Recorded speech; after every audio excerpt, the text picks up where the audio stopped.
이풍주는 마침내 입을 열었습니다. 그런데 그 말이 나오는 순간 강마리는 아무 말도 하지 않았습니다. 움직이지도 않았습니다. 마치 시간이 그 자리에서 얼어붙은 것처럼 그저 이풍주를 바라보기만 했는데요. 그 침묵이 이풍주에게는 어떤 울음소리보다 더 무겁게 가슴을 내리눌렀습니다. 도대체 어떤 말이 나왔기에 강마리는 그 자리에서 그렇게 굳어버린 것일까요? 이야기는 그날 아침부터 시작됩니다. 이풍주는 그날 아침부터 강마리를 3번 찾아갔습니다. 그리고 3번 모두 말 한마디 꺼내지 못하고 빈손으로 돌아왔습니다. 첫 번째는 오전 9시였는데요. 이풍주가 복도 끝에서 마리를 발견했을 때 마리는 차트를 양손에 들고 종종 걸음으로 엘리베이터 쪽을 향하고 있었습니다. 이풍주가 마리야 하고 불렀습니다. 마리가 돌아보며 아빠, 나 지금 301호 환자 열이 올라서요. 금방 올게요. 라고 하더니 이미 엘리베이터 문이 닫히고 있었습니다. 이풍주는 닫히는 엘리베이터 문을 보면서 그 자리에 한동안 서 있었습니다. 어쩌면 잘 됐는지도 모른다고 자신을 달랬는데요. 하지만 그게 스스로를 속이는 말이라는 것을 이풍주는 알고 있었습니다. 두 번째는 11시 무렵이었습니다. 마리가 인턴 스테이션에서 경과 기록을 작성하고 있었는데요. 이풍주가 다가가 마리야, 잠깐만, 이라고 말을 꺼내려는 순간 옆에 있던 선임 레지던트가 이풍주 과장님, 마리 선생님 지금 오늘 마감 전 기록 중이에요. 하고 먼저 끼어들었습니다. 이풍주가 그래 라고 하면서 물러났는데요. 속으로는 그 레지던트가 원망스럽기도 했고 동시에 고맙기도 했습니다. 한 번 더 말할 기회가 미뤄진 것이었으니까요. 세 번째는 점심 식사 시간이었습니다. 이풍주가 구내식당 입구에서 마리를 찾았는데 마리는 절친한 친구 안수선과 나란히 앉아 된장찌개를 먹으면서 뭔가를 얘기하며 웃고 있었습니다. 그 웃음이 이풍주의 발걸음을 붙잡았습니다. 저 아이가 저렇게 웃고 있는데 내가 지금 저기 들어가서 하려는 말이 저 웃음을 가져가는 것이라면 이풍주는 식당 문 앞에서 돌아섰습니다. 등이 무거웠습니다. 사실 이풍주는 어젯밤에 잠을 거의 자지 못했습니다. 침대에 누웠다가 일어나고 책상 앞에 앉았다가 다시 눕고 그것을 몇 번 반복하다가 결국 새벽 4시에 진료실로 나왔는데요. 흰 종이를 꺼내서 뭔가를 적으려고 했습니다. 말을 연습하려던 것이었습니다. 마리야, 사실 내 출생에 대해 내가 새로 알게 된 게 있어. 그렇게 시작하는 버전을 써봤는데 너무 차갑게 들렸습니다. 마리야, 놀라지 말고 들어줘야 해. 이번엔 너무 겁을 주는 것 같았습니다. 마리야, 잠깐 앉자. 아빠가 할 말이 있어. 가장 무난한 것 같았는데 그래서 오히려 더 불안했습니다. 무난한 말로 꺼낼 수 있는 이야기가 아니었으니까요. 이풍주는 그 종이를 구겨서 쓰레기통에 버렸습니다. 어떤 버전도 충분하지 않았습니다. 어떤 말로 시작을 해도 결국 마리가 받아야 할 무게는 같은 것이었으니까요. 그 오전에 엄기분 원장이 이풍주를 불렀습니다. 이풍주가 병실 문을 열고 들어서는 순간 엄기분이 침대에 기댄 채 이풍주의 얼굴을 보더니 한마디 했습니다. 아직 못했구나 라고요. 이풍주가 어떻게 아셨어요? 라고 했더니 엄기분이 내 얼굴에 다 써 있다고 했습니다. 이풍주가 방법을 모르겠다고 했습니다. 어떻게 시작해야 할지, 어떤 말을 골라야 할지, 뭐가 맞는 건지 모르겠다고요. 엄기분이 잠시 천장을 봤습니다. 그러더니 말했습니다. 풍주야, 완벽하게 말하려다가 아예 입도 못 여는 사람이 있어. 지금 내가 딱 그 꼴이야. 완벽한 방법은 없어. 그냥 해야 해. 이풍주가 마리가 어떻게 받아들일지가 가장 걱정된다고 했습니다. 엄기분이 고개를 저었습니다. 그건 마리가 결정할 일이야. 내가 대신 결정해 줄 수 있는 게 아니야. 내가 할 수 있는 건 말하는 것까지야. 그 다음은 마리 몫이야. 이풍주가 알겠다고 했습니다. 그러다가 한 가지를 더 물었는데요. 주시라 씨는 이미 알고 있나요? 라고요. 엄기분이 잠깐 멈췄습니다. 순애가 어젯밤에 시라한테 말했어. 라고 했습니다. 이풍주가 시라 씨 반응이 어땠냐고 물었습니다. 엄기분이 눈을 내리깔았습니다. 한동안 아무 말을 안 했다고 하더라고. 라고 했는데요. 그 한 문장이 두 사람 사이에 오래 머물렀습니다. 한동안 아무 말을 안 했다는 것은 무너졌다는 것이기도 했습니다. 26년을 자신의 딸로 키워온 아이가 사실은 자신이 낳은 아이가 아니었다는 이야기를 들은 사람의 침묵이었으니까요. 주시라는 그날 아침 밥을 먹지 못했습니다. 윤순애가 거실에서 쉬라야 하고 몇 번 불렀지만 주시라는 안방문을 잠근 채 대답하지 않았습니다. 윤순애의 발소리가 문 앞에서 한참을 맴돌다가 멀어졌는데요. 그 발소리가 멀어질수록 주시라는 오히려 더 외로워졌습니다. 어머니를 원망하는 것인지 어머니가 불쌍한 것인지 자신도 알 수 없었습니다. 주시라는 침대에 앉아서 자신의 손을 내려다봤습니다. 이 손으로 마리를 처음 안았던 날을 기억했습니다. 윤순애가 갓난 마리를 안겨줬을 때요. 마리가 너무나 작고 따뜻했었고 주시라는 이 아이가 내 아이구나 라고 느꼈었는데요. 그 느낌만큼은 지금도 진짜라고 생각했습니다. 어떤 사실도 그 느낌을 가짜로 만들 수는 없다고요. 하지만 마리가 알게 됐을 때 어떤 얼굴을 할지를 생각하니 눈물이 멈추지 않았습니다. 자신 때문에 마리가 상처받는다는 것이 견딜 수 없었습니다. 주시라가 핸드폰을 들었습니다. 마리의 이름을 찾아 전화를 눌렀는데요. 마리가 받았습니다. 엄마 왜요? 라는 목소리는 평소와 똑같이 밝았습니다. 주시라는 그 목소리를 들으면서 오히려 더 울 것 같았는데요. 겨우 참으며 물었습니다. 밥은 먹었어? 라고요. 마리가 응, 먹었어요. 라고 했습니다. 구내식당 된장찌개요. 좀 맛없었어요. 라고 했습니다. 주시라가 그렇구나. 라고 했습니다. 잠깐 침묵이 흘렀습니다. 마리가 엄마 무슨 일 있어요? 라고 물었습니다. 주시라가 아니야. 라고 했습니다. 목소리가 흔들렸습니다. 주시라는 숨을 한번 들이쉬고 말했습니다.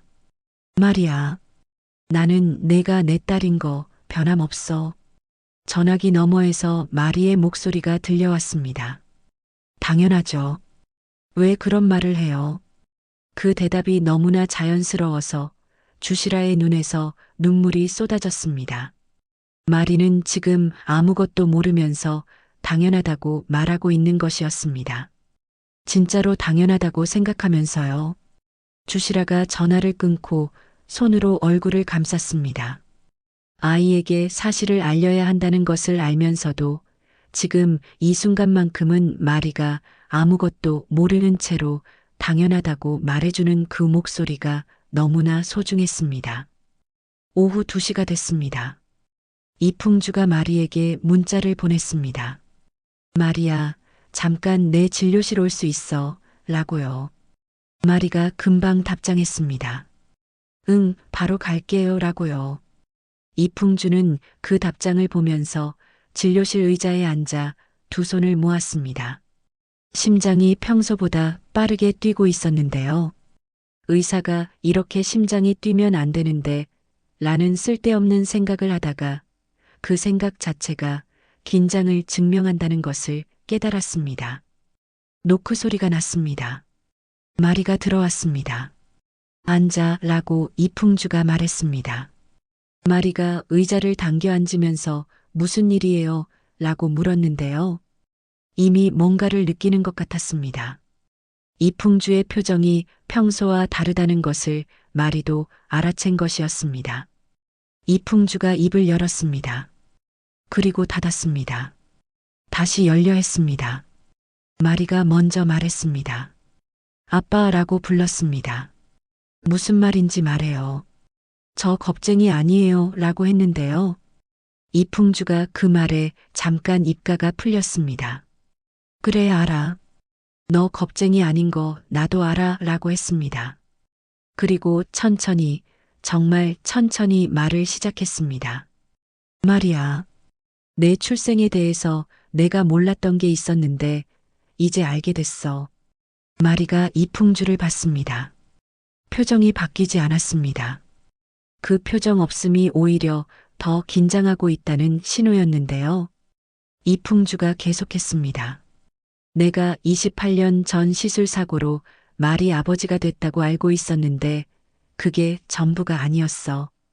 마리를 낳은 사람이 주시라 심한이 아닐 수 있어. 마리가 무슨 말이에요? 라고 했습니다. 목소리가 낮아졌습니다. 이풍주가 말했습니다. 오래전에 내가 사귀던 사람이 아이를 낳았어. 그 아이가 어떤 경위로 주시라 씨한테 가게 됐는지를 이제 알게 됐는데 그 아이가 마리일 수 있어.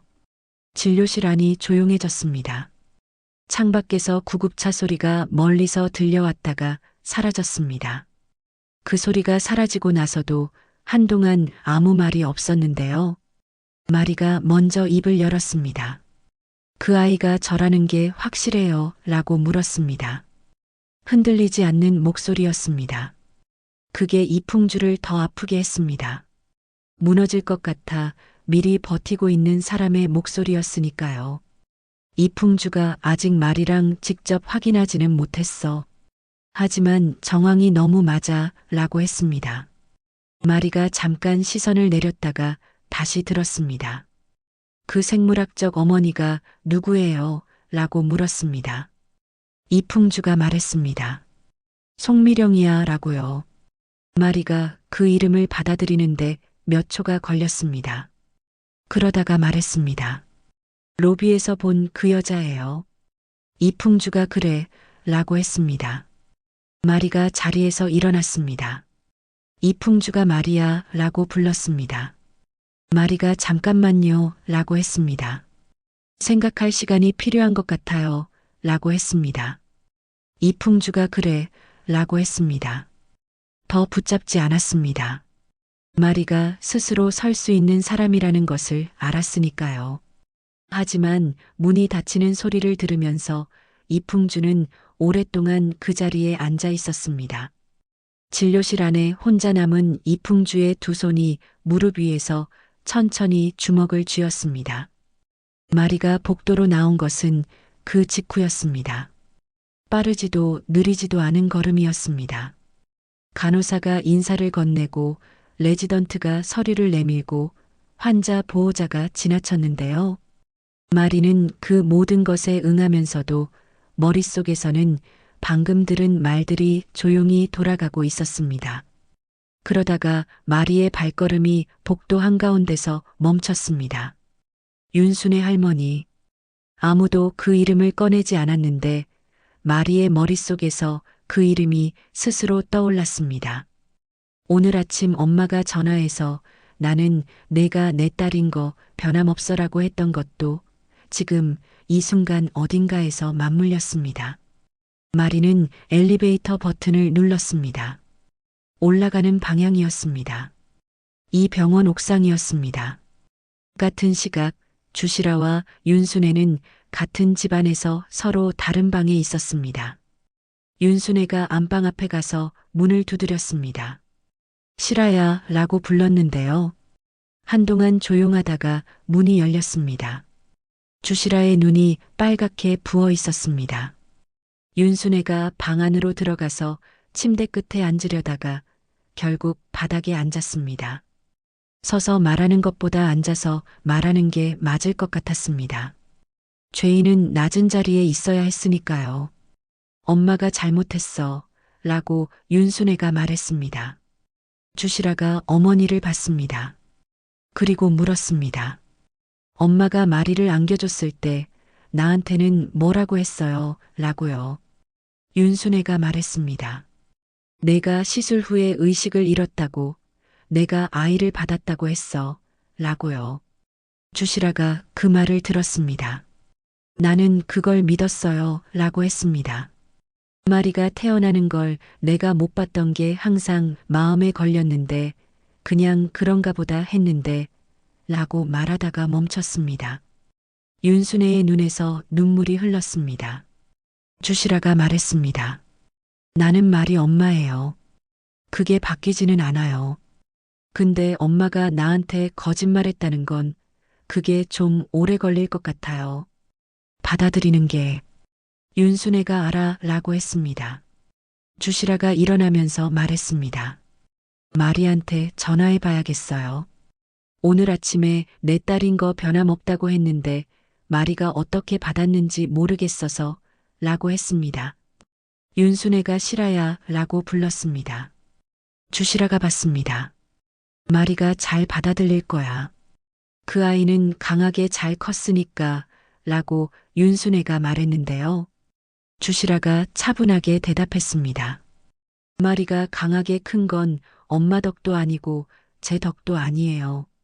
마리가 혼자 그렇게 큰 거예요. 그 공은 마리 것이에요.